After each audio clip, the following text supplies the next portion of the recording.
Hello students, welcome back to my channel source botany. आज हम देखेंगे कि जीन एक्सप्रेशन रेगुलेशन जो लैम्डा फेज होती है उनमें किस तरीके से होता है। इससे पहले हमने देखा था कि जीन एक्सप्रेशन एंड जो जीन रेगुलेशन होते हुए क्या होती है, इनका ओवरव्यू। तो इसका लिंक जो है आपको डिस्क्रिप्शन में मिल जाएगा। आपने वह वीडियो नहीं देखी होगी तो आप देख लीजिए, जिससे आपको यह वीडियो अच्छे से क्लियर हो जाएगी। आज हम देखेंगे कि जो जीन एक्सप्रेशन रेगुलेशन वह क्या बैक्टीरियोफेज में किस तरीके से होता है। तो बैक्टीरियोफेज क्या होते हैं? यह बैक्टीरियोफेज जो होते हैं वो वायरसेस होते हैं, या इन्हें हम बैक्टीरियल वायरस कहेंगे। तो बैक्टीरियल वायरस या बैक्टीरियोफेज में एक हम देखते हैं क्या होता है, लैम्डा फेज होता है। लैम्डा फेज क्या होता है? यह बैक्टीरियोफेज है जो कि बैक्टीरियल जो सेल होती है उन्हें क्या करता है, इन्फेक्ट करता है, या बैक्टीरियल सेल को क्या करेगा, इन्फेक्ट करेगा। तो लैम्डा फेज में हम देखते हैं कि जो लैम्डा फेज होता है उनमें जीन एक्सप्रेशन रेगुलेशन किस तरीके से होता है। तो जो लैम्डा फेज होता है इनमें क्या होती है, इनमें लीनियर डीएनए, जो इसमें जेनेटिक मटेरियल है, तो इनमें क्या है, डीएनए जो होता है वह लीनियर डीएनए पाया जाता है। और जब यह किसी जो बैक्टीरियल सेल है, यह जो बैक्टीरियल सेल होती है उन्हें क्या करेगा, इन्फेक्ट करेगा, तो यह क्या हो जाता है, सर्कुलर हो जाता है। जो लीनियर फॉर्म होता है वह क्या हो जाएगा, सर्कुलर हो जाएगा। तो इसमें हम देखते हैं कि जो लैम्डा फेज होता है, लैम्डा फेज जो बैक्टीरियोफेज है, यह किसी भी बैक्टीरियल सेल को क्या करेगा, इन्फेक्ट करेगा। तो उनमें किस तरीके साइकिल चलते हैं, तो इनमें मेनली हम देखेंगे कि जो बैक्टीरियोफेज होता है वह यदि किसी भी बैक्टीरियल सेल को इन्फेक्ट करेगा तो इनमें दो तरीके से साइकिल चलते हैं। पहला होता है लाइटिक साइकिल एंड दूसरा होता है lysogeny cycle. Lytic cycle and lysogeny cycle. तो लाइटिक साइकिल में क्या होता है, इनमें लाइसिस होता है। इसमें हम देखते हैं कि इसे क्या कहा जाता है, वायरोलेंट फेजेस भी कहते हैं। और सेकेंड होता है लाइसोजेनी साइकिल। तो लाइसोजेनी साइकिल जिसे हम क्या कहेंगे, टेम्परेट फेज कहेंगे। तो यह दोनों जो साइकिल होती हैं वह जैसे ही बैक्टीरियोफेज किसी भी बैक्टीरियल सेल को इन्फेक्ट करेगा तो इनमें दो तरीके से साइकिल चलते हैं। एक होता है लाइटिक साइकिल या और दूसरा होता है लाइसोजेनी साइकिल। तो यह दोनों साइकिल साथ में नहीं होते हैं, या तो लाइटिक साइकिल चलेगा या लाइसोजेनी साइकिल चलेगा।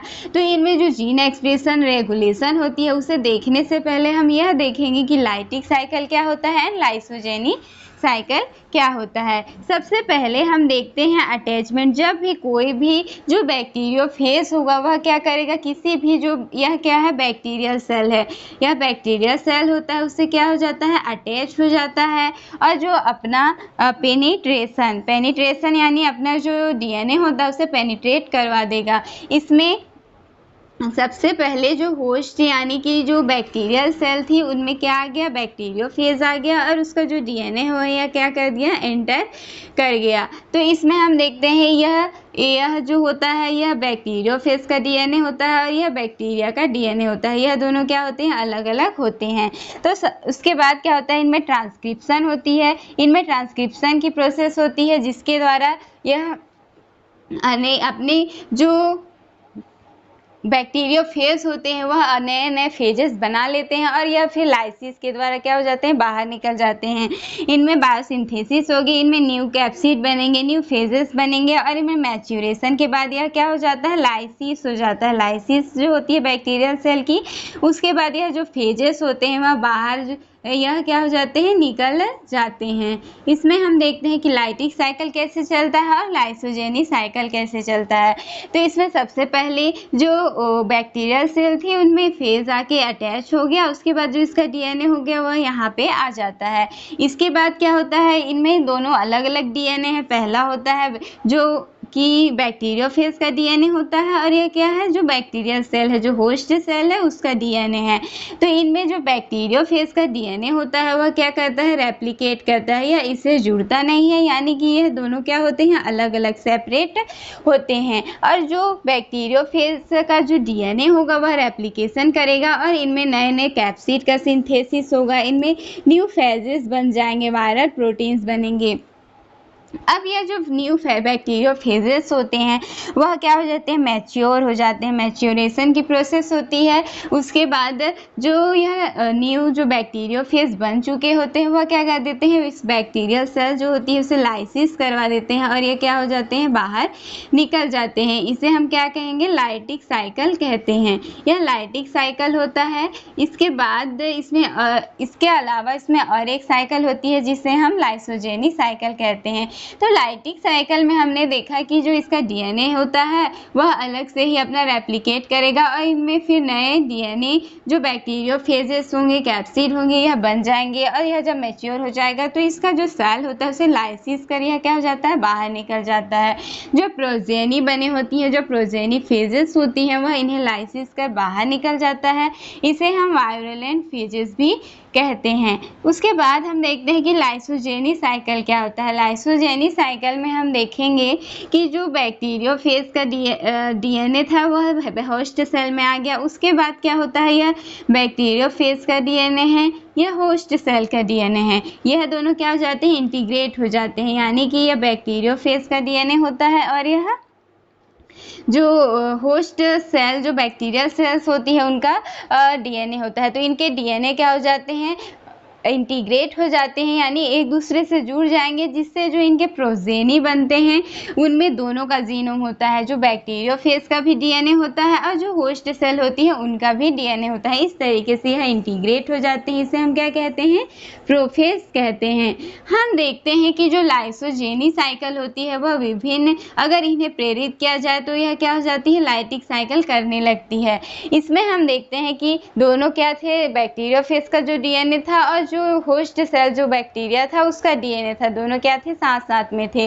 तो इनमें यदि किसी प्रकार का रेडिएशन दिया जाए या इन्हें प्रेरित किया जाए तो ये क्या हो जाएगी, लाइटिक साइकिल में कन्वर्ट हो जाएगी। यानी कि इसके बाद क्या होगा कि जो यह दोनों डीएनए जो जुड़े हुए थे वो क्या हो जाएंगे, फिर से अलग अलग हो जाएंगे कि तू अपना काम कर, मैं भी अपना काम करूँगा। इस तरीके से यह फिर अपना रेप्लिकेट करेगा और वह जो सिंथेसिस हो, यानी कि जो कैप्सिड होगी, जो बैक्टीरियोफेज होगा वह बन जाएगा और यह फिर लाइसिस द्वारा क्या हो जाएगा, बाहर निकल जाएगा। तो हम देखते हैं कि कुछ बैक्टीरियोफेज ऐसे होती हैं कि जो लाइटिक साइकिल भी चलती है और उनमें लाइसोजेनी साइकिल भी चलती है। पहले इनमें लाइसोजेनी साइकिल होती है और कुछ अगर इनमें रेडिएशंस आ गए या किसी वजह से यह क्या हो जाती है, लाइटिक साइकिल करने लगती है। इस तरीके से हम देखते हैं कि जो बैक्टीरियोफेज होता है उनमें लाइटिक साइकिल कैसे होता है, लाइसोजेनी साइकिल कैसे होता है। इसके बाद हम आगे देखेंगे कि जो जीन एक्सप्रेशन रेगुलेशन होता है वह इन जो लैम्डा फेज है, जो बैक्टीरियोफेज है, उनमें किस तरीके से होता है। यह हमने जो लाइटिक साइकिल है, लाइसोजेनी साइकिल था, वह शॉर्ट में देखा था। इसके बाद हम इसका एक्सप्रेशन का रेगुलेशन देखेंगे।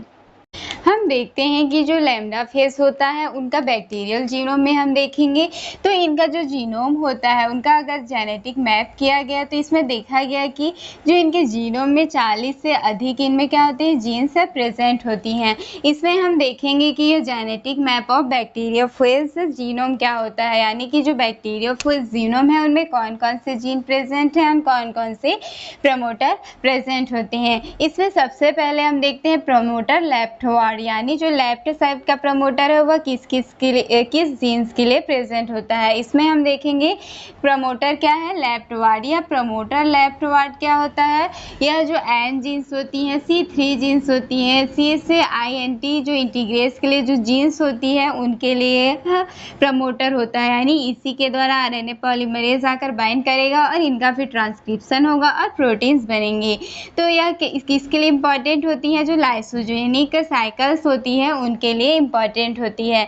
उसके बाद हम सेकेंड देखते हैं operator left ward. Operator left ward यानी जो लेफ्ट साइड का जो ऑपरेटर है उसे हम इस तरीके से दिखाते हैं कि जो ऑपरेटर लेफ्ट वार्ड क्या होता है। जो ऑपरेटर लेफ्ट वार्ड किसके लिए होता है, यह binding site of lambda repressor, जो लैम्डा रिप्रेसर होती है उनके लिए यह क्या है, बाइंडिंग साइट होता है। इसमें हम देखते हैं कि यह किसके लिए इम्पॉर्टेंट होता है, यह भी जो लाइसोजेनी साइकिल्स होती है उनके लिए इम्पॉर्टेंट होता है। इसे हम आगे देखेंगे, पहले हम इनका नाम देख लेते हैं कि कौन कौन से प्रमोटर्स हैं और कौन कौन से इनमें जीन्स प्रेजेंट होती हैं। उसके बाद हम देखते हैं प्रमोटर राइट वार्ड, यानी जो राइट साइड का प्रमोटर है। तो यह हो गया जो राइट साइड में, यह प्रमोटर राइट वार्ड किसके लिए होता है, यह जो क्रो जीन्स होती हैं, जो C2 जीन्स होती है, O, P, Q जो जीन्स होती है उनके लिए यह प्रमोटर होता है। इसमें हम देखते हैं कि जो क्रो होता है, जो O होता है, जो P एंड Q जीन्स यह किसके लिए इम्पॉर्टेंट होती है? यह जो लाइटिक साइकिल्स होती है उनके लिए इम्पॉर्टेंट होती है। और जो इसमें हम देखेंगे एक C2 जीन्स होता है, तो C2 जीन्स किसके लिए होता है? यह जो लाइसोजेनी साइकिल्स होता है उनमें यह इम्पॉर्टेंट रोल प्ले करते हैं। यानी C2 का इस प्रमोटर के द्वारा फिर ट्रांसक्रिप्शन के बाद ट्रांसलेशन के द्वारा इनमें प्रोटीन्स बनेंगे जो किनमें हेल्प करेंगी? लाइसोजेनी जो साइकिल्स होती है उनमें हेल्प करती हैं। तो जो प्रमोटर हो गया, तो प्रमोटर का एक ऑपरेटर भी होगा, तो ऑपरेटर राइट वार्ड जो प्रमोटर है राइट साइड में उसका एक ऑपरेटर हम देखेंगे, तो ऑपरेटर राइट वार्ड यह क्या हो गया? ऑपरेटर हो जाता है। तो यह ऑपरेटर क्या होता है? यह जो ऑपरेटर हम देखेंगे तो यह जो C1 जो जीन्स होती है उनके लिए बाइंडिंग साइट के रूप में काम करता है। यहाँ पर क्या आकर बाइंड हो सकता है? जो C1 जो जीन्स होती है, जो C1 का जो प्रोडक्ट बना हुआ होता है वह आकर बाइंड कर सकता है। उसके बाद हम और एक देखते हैं promoter for lambda, promoter for lambda repressor. जो लैम्डा रिप्रेसर के लिए क्या है? इनमें प्रमोटर यानी कि जो C1 जीन्स होती है उनके लिए प्रमोटर होता है। इसे हम जेनेटिक मैप में देखेंगे तो यह है PRE जो प्रमोटर फॉर लैम्डा रिप्रेसर होता है उसके लिए यह होती हैं। यानी कि जो C1 जीन्स होती है उनके लिए यह प्रमोटर प्रेजेंट होता है, जो कि क्या में इम्पॉर्टेंट है? यह लाइसोजेनी साइकिल के इम्पॉर्टेंट है। जो लाइसोजेनी इस्टेब्लिशमेंट होती है उनके लिए इम्पॉर्टेंट होती है। उसके बाद हम आगे देखते हैं तो प्रमोटर फॉर इंटीग्रेस जीन, इंटीग्रेस जीन जो होती है उनके लिए प्रमोटर्स कहाँ प्रेजेंट है? ये जो प्रमोटर फॉर क्या है? इंटीग्रेस जीन, यानी कि जो INT है यह क्या है? इंटीग्रेस के लिए यहाँ पे जीन्स प्रेजेंट है, तो इनका प्रमोटर क्या हो गया? PI जो यह होता है वह क्या बनाएगा? इस जीन्स से ट्रांसक्रिप्शन के द्वारा इनका फिर फाइनल प्रोडक्ट जो होगा वह बनाता है। उसके बाद हम आगे देखते हैं क्या होता है प्रमोटर फॉर anti-Q mRNA। इसमें हम देखते हैं कि जो PI, यह PI जो इंटीग्रेस जीन के लिए था उसके द्वारा जो बना हुआ होता है वह क्या होता है? इंटीग्रेस जीन। एंड यह क्या में हेल्प करता है? यह लाइसोजेनी साइकिल में हेल्प करता है। लाइसोजेनी में हमने देखा था कि एक तरफ यह बैक्टीरिया का जीनोम होता है और उसी में हम देखते हैं तो एक साइड क्या होता है? जो बैक्टीरियोफेज होते हैं उनका जीनोम होता है। यह दोनों क्या होते हैं? इंटीग्रेट होते हैं, तो इनके लिए भी जीन्स इनमें प्रेजेंट होती है। तो इनका प्रमोटर क्या हो गया? प्रमोटर फॉर एंटीग्रेस जीन, जो कहाँ प्रेजेंट है? इस यहाँ पे प्रेजेंट है और इसके लिए जो जीन्स हैं वो ये वाले जीन्स होती हैं। उसमें फिर आगे हम देखते हैं प्रमोटर फॉर anti-Q प्रोटीन, जो एंटीसेंस जो यह प्रमोटर्स होता है वह क्या बनाता है? एंटीसेंस RNA बनाता है। और यह एंटीसेंस RNA क्या करेगा? जो qmRNA होता है उससे बाइंड कर जाता है और फिर इसकी जो प्रोसेस होती है उसे रोक देता है। यानी कि यह जो anti-Q प्रोटीन्स के लिए जो प्रमोटर्स होता है इसका जो RNA बनता है वह Q से जो mRNA बना हुआ है उसे क्या कर देगा?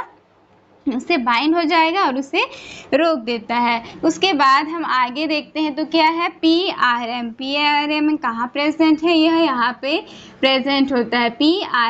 PRM क्या होता है? यह भी जो लैम्डा रिप्रेसर जीन होती हैं, जो C1 जीन्स होती हैं, यह जो C1 जीन है उनके लिए यह क्या है? प्रमोटर प्रेजेंट होता है। इसमें हमने देखा जो PRE है और जो PRM है यह दोनों क्या है? जो लैम्डा रिप्रेसर जीन्स होती हैं उनके लिए प्रमोटर्स होते हैं। उसके बाद हम आगे देखते हैं तो क्या होता है? PR- यानी कि जो प्रमोटर यह जो किस साइड प्रेजेंट होता है? हम देखेंगे तो यह राइट साइड में प्रेजेंट होता है, इसलिए इसे हम R से डिनोट करते हैं, RN ये हो गया डैश। तो यह वायरल स्ट्रक्चरल जीन्स के लिए क्या होते हैं? इंपॉर्टेंट होती हैं, जो किसके द्वारा एक्टिवेट होता है? एक्टिवेटेड बाय जो Q प्रोटीन्स बना होता है उनके द्वारा एक्टिवेटेड होता है। और ये किसके लिए इंपॉर्टेंट होती है? वायरल स्ट्रक्चर जीन के लिए इंपॉर्टेंट होती है। तो इस तरीके से हम देखते हैं कि जो बैक्टीरियोफेज का जो जीनोम होता है उनमें विभिन्न प्रकार के जीन्स है, जो प्रमोटर हैं और जो ऑपरेटर है वह प्रेजेंट होती हैं। जैसे INT जीन्स हो गया, सिस जीन्स, C3 जो C3 के लिए इनमें जीन्स प्रेजेंट होते हैं, N के लिए, एंड जो C1 होता है उसके लिए भी इनमें जीन्स प्रेजेंट होती है। इसी तरीके से क्रो प्रोटीन्स के लिए यहाँ पे जीन्स प्रेजेंट है, क्रो हो गया। जो C2 होता है उसके लिए भी इनमें जीन्स प्रेजेंट होती हैं, और क्यू प्रोटीन्स के लिए भी इनमें जीन प्रेजेंट होती हैं। इनमें टर्मिनेटर्स रीजन्स भी होती है जिनके द्वारा यह प्रोसेस क्या होती है, टर्मिनेट होती है। इससे आगे की प्रोसेस हम देखेंगे। जीन रेगुलेशन में हम देखेंगे कि जो लैम्डा बैक्टीरियोफेज होता है वह जैसे ही किसी बैक्टीरिया को इन्फेक्ट करता है तो उसमें हम देखते हैं कि इनमें जो दो जीन्स प्रेजेंट होते हैं वह यह डिसाइड करते हैं कि इनमें इन्फेक्ट करने के बाद या तो लाइटिक साइकिल चलेगा या लाइसोजेनी साइकिल चलेगा। तो इनमें मेनली दो जीन्स ऐसे होती हैं जो यह डिसाइड करते हैं कि इनमें लाइटिक साइकिल चलेगा या लाइसोजेनी साइकिल चलेगा। तो इसमें फर्स्ट हम देखते हैं क्या होता है, C1 रिप्रेसर, जिसे हम क्या कहेंगे, लैम्डा रिप्रेसर भी कहते हैं। यह क्या करता है, यह लाइसोजेनी साइकिल करवाता है। जैसे ही कोई बैक्टीरियोफेज किसी बैक्टीरियल सेल में इन्फेक्ट करेगा तो यह C1 रिप्रेसर के द्वारा क्या होता है, लाइसोजेनी साइकिल करवाता है। और जो क्रो प्रोटीन्स होती हैं इनके द्वारा क्या होती है, लाइटिक साइकिल चलती है। यानी कि यह या तो लाइसोजेनी साइकिल चलेगा या लाइटिक साइकिल चलेगा। यह एक दूसरे के कार्य को क्या कर देते हैं, मतलब एक दूसरे को ब्लॉक कर देते हैं, यानी उन्हें एक्सप्रेस होने नहीं देते हैं। क्रो अगर होगा तो C1 कार्य नहीं करेगा, और C1 होगा तो यह क्रो कार्य नहीं करेगा। यानी कि जो क्रो होगा तो यह लाइटिक साइकिल चलाएगा, और जो C1 होगा तो यह क्या करेगा, लाइसोजेनी साइकिल कराएगा।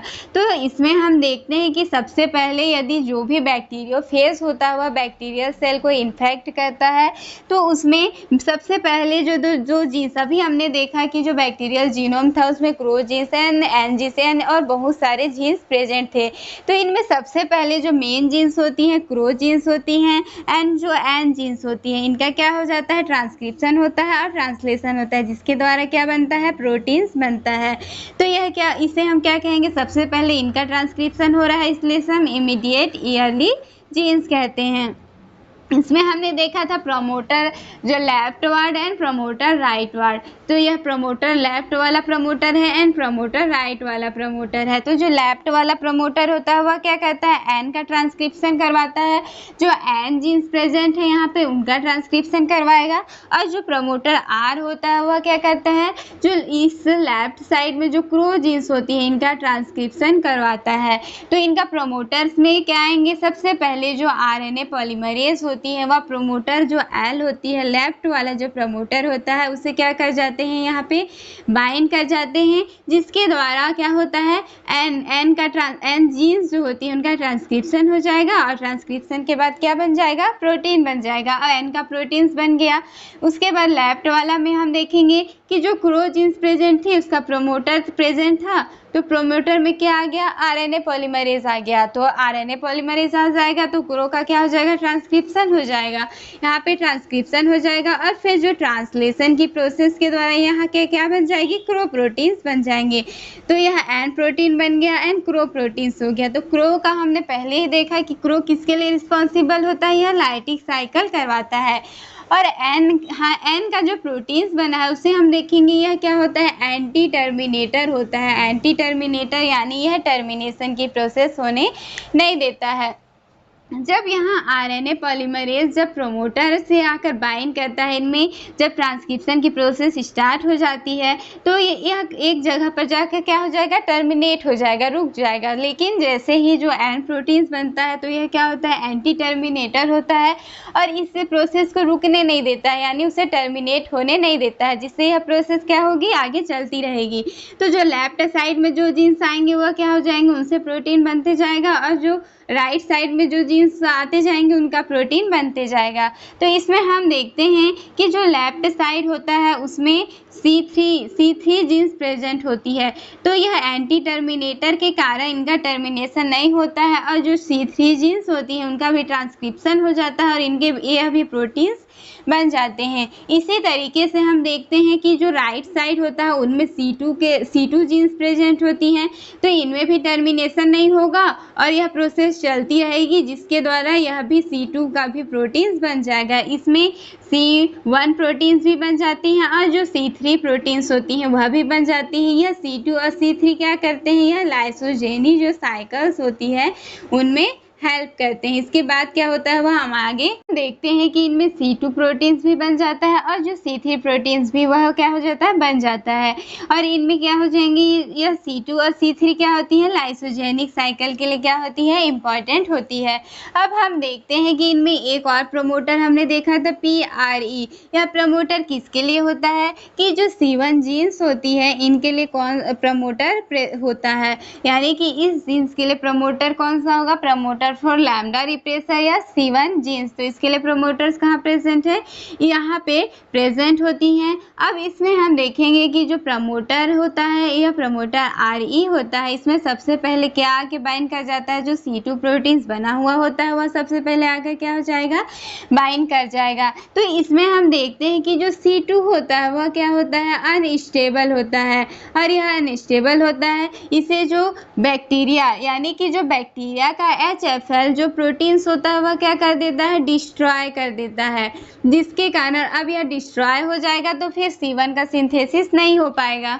तो यह डिस्ट्रॉय हो गया, तो इसके लिए अब हम देखेंगे जो C3 प्रोटीन्स बना हुआ था, यहाँ पे C3 भी प्रोटीन जो बना हुआ है, अब यह C3 प्रोटीन आ जाता है तो यह C3 प्रोटीन क्या करेगा इसे ही डिस्ट्रॉय कर देगा। जो HFL प्रोटीन जो बैक्टीरिया का प्रोटीन्स होता है इसे क्या कर देता है डिस्ट्रॉय कर देता है, जिससे यह क्या करेगा जो C2 वाले को डिस्ट्रॉय नहीं कर पाएगा और यह स्टेबल कर देगा। तो C3 क्या करेगा इसे यहाँ पे बाइंड करने में क्या करेगा हेल्प करेगा, जिसकी वजह से यह क्या हो जाएंगे यहाँ पे आकर बाइंड कर जाएंगे। अब इनमें जो RNA पॉलीमरेज जो प्रमोटर से आकर बाइंड हो गया था, तो अब इनमें क्या होगी इस लेफ्ट साइड में इनमें प्रोसेस जो है वह चलेगी। तो इसमें हम देखते हैं कि इनमें क्रो भी आता है। जो लेफ्ट साइड में अब यह प्रोसेस स्टार्ट हो गई तो जो क्रो होता है, तो क्रो में हमने देखा था कि जो प्रमोटर R होती है उनके द्वारा इनमें पहले ही ट्रांसक्रिप्शन था जो स्टार्ट हुआ था, तो इनमें जो स्ट्रैंड बने थे उसके एंटी सेंस स्ट्रैंड इनमें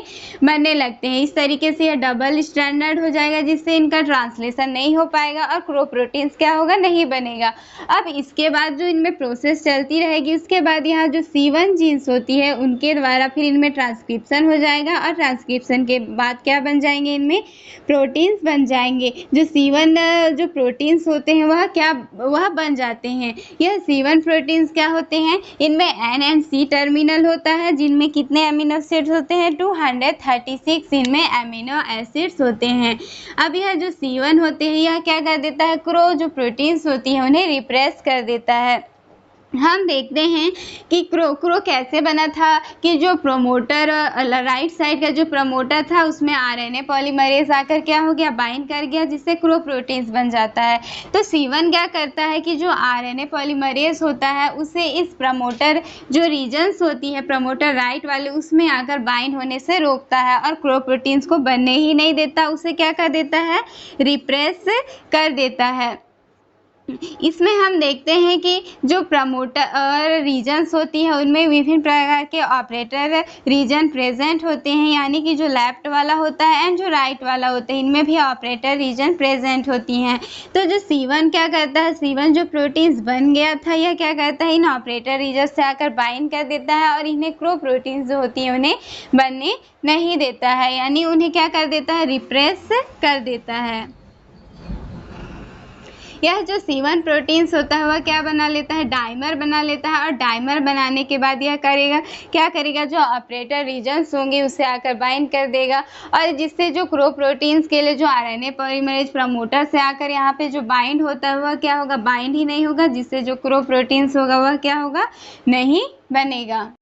इसमें हम देखते हैं कि जो C1 था वह C1 प्रोटीन्स क्या हो गया C1 प्रोटीन अब बन गया है। तो C1 क्या करता है कि जो प्रमोटर जो क्रो जीन्स के लिए जो प्रमोटर्स होती हैं C1 क्या करेगा जो क्रो जीन्स के लिए प्रमोटर्स होंगी वहाँ पर जाकर जो RNA पॉलीमरेज होंगी उसे बाइंड करने से रोक देगा, जिससे कि RNA पॉलीमरेज जो प्रमोटर राइट वाली है उनसे आकर बाइंड ही नहीं करेगा और जो क्रो प्रोटीन्स है वह नहीं बनेगा। तो इसमें हम देखते हैं कि जो प्रमोटर राइट वाला जो होता है प्रमोटर एंड जो लेफ्ट वाला होता है, तो इनमें भी 3 ऑपरेटर रीजन्स प्रेजेंट होती हैं। इसमें operator region 1, operator region 2 and operator region 3। उसी तरीके से इसमें लेफ्ट वाले में operator region 1, operator region 2 and operator region 3 इस तरीके से प्रेजेंट होती हैं। तो C1 क्या करता है, जो C1 बना था इस सिंथेसिस की प्रोसेस के द्वारा यहाँ क्या बना, C1 प्रोटीन्स बना। तो ये C1 क्या कराता है, यह लाइसोजेनी साइकिल करवाता है। तो इसमें हम देखते हैं कि C1 क्या करता है, यह C1 सबसे पहले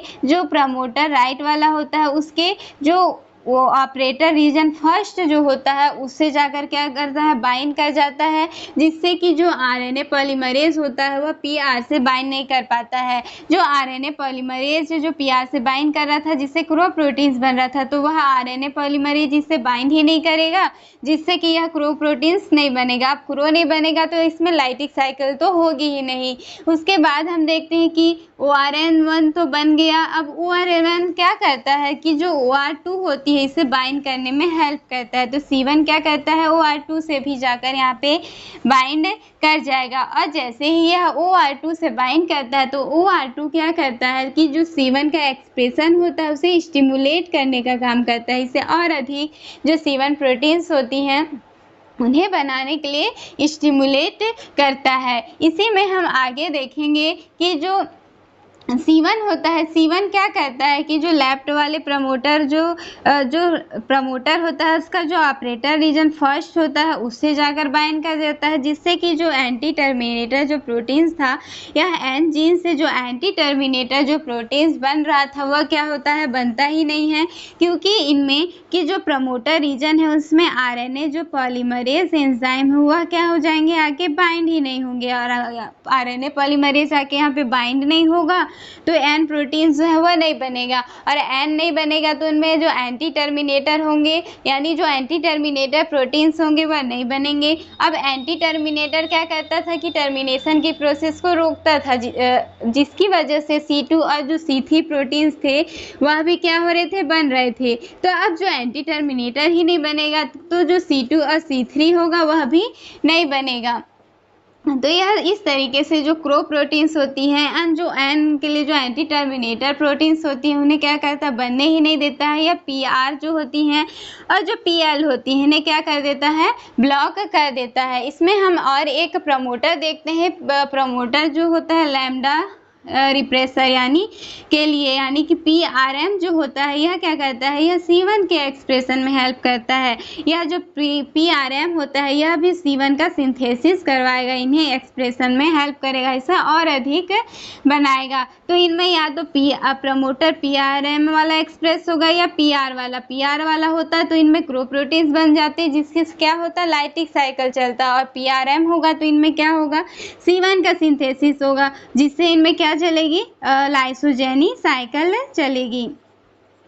ठीक है, तो जो लाइसोजेनी साइकिल चलती है तो इसमें हम देखते हैं कि जो C1 होता है वह क्या करता है, OR3 जो होती है उनसे भी आकर बाइंड कर सकता है। अगर यह OR3 से बाइंड हो जाएगा तो C1 क्या करेगा, अपने आप को ही रिप्रेस करवा देगा। तो इस तरीके से यह एक्टिवेटर के रूप में भी काम करता है अपना, और अधिक सिंथेसिस भी हो सकता है और रिप्रेसर के रूप में भी काम करता है। यदि यह OR3 से आकर बाइंड कर जाएगा तो खुद को क्या कर देता है, रिप्रेस करवा देता है। इसमें हम और एक देखते हैं कि जो इंटीग्रेशन होती है लाइसोजेनी साइकिल में, हमने देखा कि जो बैक्टीरियल जीनोम होती है, जो बैक्टीरियल का जो जीनोम होता है एंड जो बैक्टीरियोफेज का जीनोम होता है, इन दोनों के जीनोम क्या होते हैं, इंटीग्रेट होती हैं। तो इनके लिए भी इनमें क्या होती है, जीन्स प्रेजेंट होती है, उसे हम देखेंगे। इसमें हम देखते हैं कि जो लाइसोजेनी साइकिल होता है तो लाइसोजेनी साइकिल में हम देखेंगे कि जो बैक्टीरिया का जीनोम होता है एंड जो बैक्टीरियोफेज का जीनोम होता है, यह दोनों क्या होते हैं, इंटीग्रेट होते हैं। तो इनके इंटीग्रेशन के लिए भी इससे जो INT जो जीन्स प्रेजेंट होती है उनकी सिंथेसिस करवानी होती है। तो लाइसोजेनिक साइकिल के लिए यह क्या होता है, इंपॉर्टेंट होता है। तो जो INT जो जीन्स प्रेजेंट होती है, इंटीग्रेशन के लिए जो जीन प्रेजेंट होती हैं उसके लिए हमने प्रमोटर देखा था कि यह प्रमोटर यहाँ पे प्रेजेंट होता है, प्रमोटर फॉर इंटीग्रेशन। तो सबसे पहले क्या होता है कि जो प्रमोटर होता है वहाँ पे C2 जो होता है वह क्या करेगा, आके बाइंड करेगा और यहाँ बाइंड करने के बाद क्या आ जाएगा, RNA जो पॉलीमरेज होता है वह क्या आ जाएगा और यहाँ पे इनकी क्या कर देगा, सिंथेसिस करवा देगा। तो इस तरीके से इनमें इंटीग्रेशन के लिए इस जीन की क्या हो जाती है, सिंथेसिस हो जाती है। किसके द्वारा, जो प्रमोटर, इनके लिए जो प्रमोटर प्रेजेंट होती हैं उनके द्वारा, जो क्या करती हैं, लाइसोजेनी में जो प्रोफाज की सिंथेसिस होती है उनमें क्या करती हैं, हेल्प करती है। प्रोफाज यानी जिसमें बैक्टीरिया का भी जीनोम होता है एंड जो बैक्टीरियोफेज होता है उनका भी जीनोम होता है, तो इसे हम क्या कहते हैं, प्रोफाज कहते हैं। तो इसके लिए हेल्प करती है। इस तरीके से हमने देखा कि जो C1 था उसका सिंथेसिस हो गया, तो C1 के बनने के बाद इनमें क्या होती है, लाइसोजेनी साइकिल चलती हैं। C1 क्या करता है कि सभी जो प्रमोटर्स लेफ्ट एंड राइट वाले थे, जो क्रो प्रोटीन्स बनना था, जो एंटी टर्मिनेटर प्रोटीन्स बनना था, इन सभी को क्या कर देता है, बनने नहीं देता है, उन्हें ब्लॉक कर देता है, जिसकी वजह से यह नहीं बनते हैं और C1 बनता है। और C1 बनेगा तो C1 में हमने देखा C1 क्या होगा, एक्सप्रेस होगा, तो क्या चलेगी, लाइसोजेनी साइकिल चलेगी। C1 ज़्यादा बन गया, यह एक्सप्रेस हो रहा है और बाकी को क्या कर दे रहा है, उन्हें एक्सप्रेस होने नहीं दे रहा है, जिससे क्या होती है, इनमें लाइसोजेनी साइकिल चलती है। इसके बाद हम देखेंगे कि लाइटिक साइकिल किस तरीके से होती है। लाइटिक साइकिल में हम देखते हैं कि इनमें क्या होता है, क्रोजीन्स बनते हैं। अगर क्रोजीन का एक्सप्रेशन होगा तो इनमें क्या करेंगे, जो लाइटिक साइकिल होती है वह चलती है। तो इसमें हम देखते हैं कि सबसे पहले जो प्रमोटर L होता है और जो प्रमोटर R होता है, इससे क्या होती है, RNA पॉलीमरेज आकर बाइंड हो गई थी, तो यहाँ RNA पॉलीमरेज के द्वारा फिर इनमें एन प्रोटीन्स बन जाता है एंड जो क्रो प्रोटीन्स होते हैं वह क्या होते हैं, बन जाते हैं। अब क्रो क्या होता है, बहुत ज़्यादा अमाउंट में बन जाता है, तो यह क्या करता है, एक डाइमर बना लेता है। जैसे ही डाइमर बनाएगा कि तो यह जो प्रमोटर रीजन्स होती है राइट वाली, उनकी जो OR3 होती है उससे आकर क्या कर जाता है, बाइंड कर जाता है। अब यह क्रो जैसे ही बाइंड कर जाता है तो इसमें जो PRM किसके लिए था, C1 के लिए था, तो इसमें PRM में RNA जो पॉलीमरेज होती है उन्हें बाइंड ही नहीं होने देगा, और यह बाइंड ही नहीं होगा तो C1 प्रोटीन्स भी नहीं बनेगा, यानी यह C1 के जो एक्सप्रेशन होगी उसे क्या कर देगा, रोक देगा, उन्हें ब्लॉक कर देगा, जिससे C1 क्या होगा, नहीं बनेगा। इसके बाद हम देखते हैं कि क्रो क्या करता है कि OR2 और जो OR1 थे उससे भी आकर बाइंड हो जाता है, और यह जो PL होती है उसे भी क्या कर देता है, ब्लॉक कर देता है। PR इन्हें क्या कर देगा, ब्लॉक कर देगा। अब PL ब्लॉक हो जाएगा तो इनमें RNA पॉलीमरेज आकर बाइंड नहीं होगी, और बाइंड नहीं होंगी तो इसमें जो N प्रोटीन्स होगा वह क्या होगा, नहीं बनेगा। इनमें N जो प्रोटीन्स होगा वह क्या होगा, नहीं बनेगा। अब एंटी टर्मिनेटर प्रोटीन जब नहीं बनेगा तो इनमें फिर आगे की प्रोसेस भी नहीं होगी, और जो C2 था और जो C3 था, यह C2 और C3 किसके लिए आवश्यक था, लाइसोजेनी साइकिल के लिए आवश्यक था। तो अब ये दोनों नहीं बन रहे हैं तो इनमें नॉर्मली जो लाइसोजेनी साइकिल है वो होगी ही नहीं, क्योंकि यह इसे भी ब्लॉक कर दिया, और जो PRM होता है उसे भी क्या कर देता है, ब्लॉक कर देता है। इसमें क्रो की सिंथेसिस होती जाती है, यानी क्रो और अधिक अमाउंट में बन जाता है, जिससे क्या होता है, इनमें लाइटिक साइकिल चलता है। इसी में हम आगे देखेंगे कि जो लाइटिक साइकिल्स के लिए और भी इनमें जीन्स प्रेजेंट होती हैं, जैसे क्यू किसके लिए होता है, या लाइसिस करवाने के लिए होता है।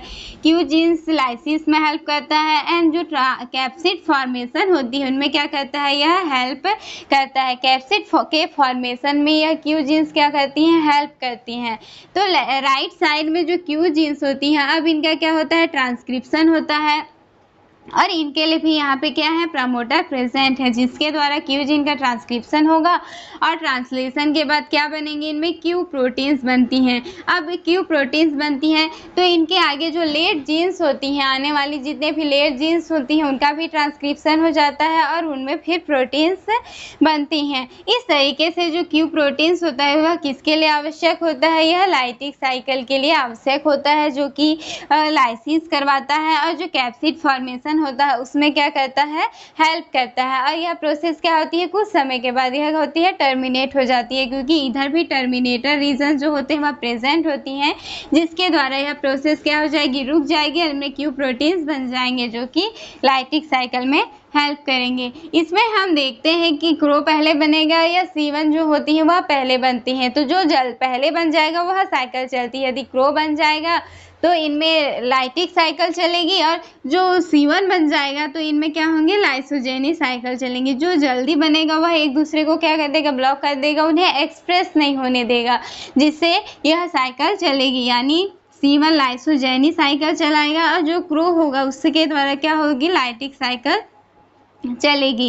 क्रो अधिक बन गया तो लाइटिक साइकिल चलेगी। इसमें हम देखते हैं कि यदि जो बैक्टीरिया होती है उनका ग्रोथ कंडीशन ठीक होता है, यानी गुड ग्रोथ कंडीशन होती है, तो उनमें जो HFL प्रोटीन्स होता है वह बनता है। यह क्या करता है, जो C2 होती है उसे क्या कर देगा, और डिग्रेड कर देगा। अब C2 ही नहीं रहेगा तो यह फिर वहाँ पे जो प्रमोटर रीजन्स होती हैं वहाँ पे जाकर यह बाइंड नहीं होगा, और बाइंड नहीं होगा तो फिर जो C1 होंगी उनका सिंथेसिस नहीं होगा, यह C1 नहीं बनेगी। और C1 नहीं बनेगा तो जो इनमें लाइसोजेनी साइकिल्स होती है, जो लाइसोजेनी साइकिल होगी वह नहीं होगी, और इनमें क्या होगा, लाइटिक साइकिल चलेगा। इसी में हम आगे देखते हैं, यदि लेस एक्टिव होता है तो इनमें क्या होंगी, HFL जो प्रोटीन्स होंगी वह नहीं बनेंगी, तो यह C2 क्या हो जाएगा, स्टेबल हो जाएगा, और यह C3 के साथ मिलकर क्या करेगा, फिर यह जो C1 होती है उनका क्या कर देगा, सिंथेसिस करवा देगा। अब यह C1 का सिंथेसिस होने के बाद यह बाकी सब जो